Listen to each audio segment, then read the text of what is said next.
look in the eye.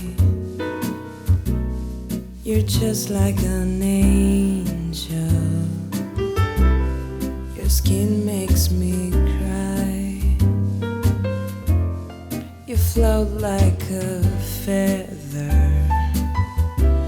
in a beautiful world. Pourquoi Berlin après New York? Eh ben, presque accidentellement finalement, puisque ça devait être Shanghai.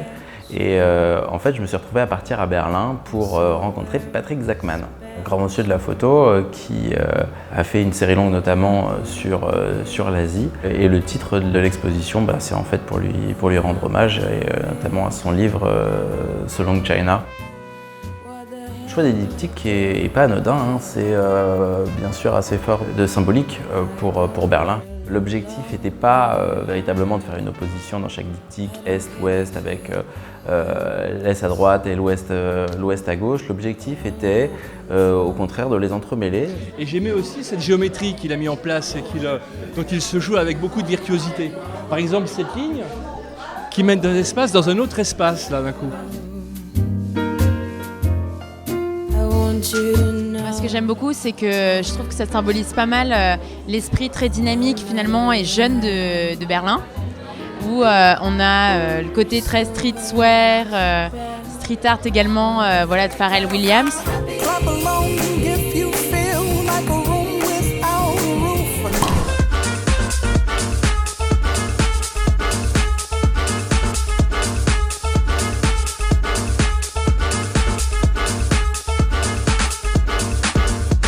Avant de partir à Berlin, j'avais regardé Les ailes du désir, ce film de Wim Wenders, où il y a donc en fait la vue subjective par les yeux d'un ange et puis la réalité des humains.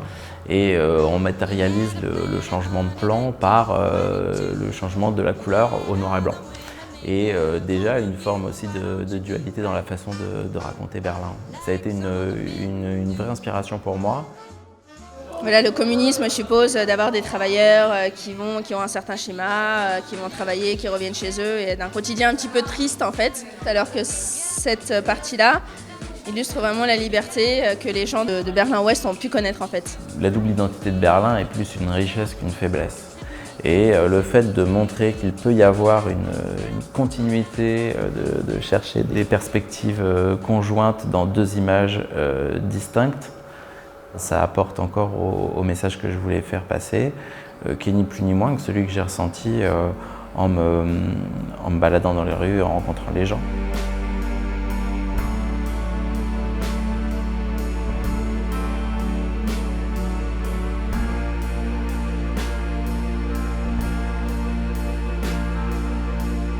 I think it's very interesting that Sebastian has looked into the things on the streets.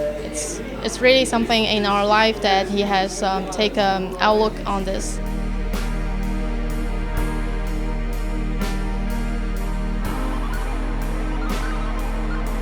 On voit ce personnage qui est seul, on suit cette ligne-là dans la solitude et d'un coup, on se retrouve dans un espace où il y a de la cohabitation.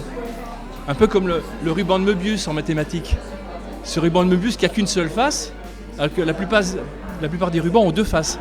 Donc il joue un petit peu comme ça sur ces paradoxes, en suivant une ligne, puis d'un coup, on se retrouve dans un autre espace. Et ça, j'ai trouvé ce travail vraiment très intéressant. Bien sûr qu'on voit toujours une opposition, et une que j'apprécie énormément, c'est celle-ci, Esprit et Mémoire, où il y a une belle opposition entre, mais même ne serait-ce que dans les formes, et que je trouve sublime.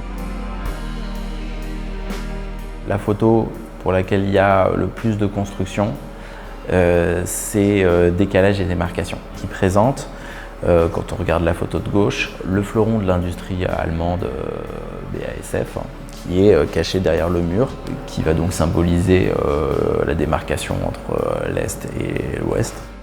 Plus avant dans la photo, on a ce qui représente Berlin-Est, donc en fait cette bicyclette avec la selle rose qui représente une forme de liberté qui est attachée à des poteaux en aluminium. Et donc en fait cette partie de la photo, elle va répondre à sa voisine, où on découvre les travailleurs qui rentrent du travail, donc les travailleurs qui habitent Berlin-Est et qui reviennent de travailler à Berlin-Ouest.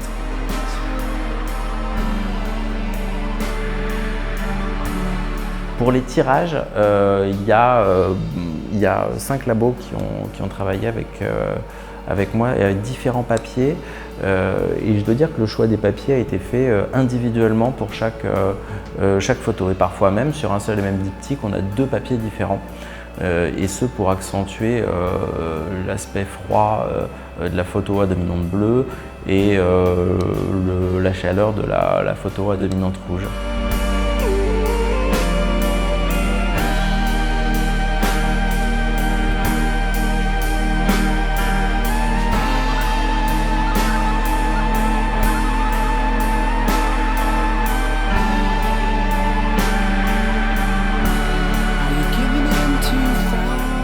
Il faut avoir un petit côté artiste, un petit voire un gros côté artistique pour pouvoir faire des photos avec une qualité et surtout essayer de faire passer un message.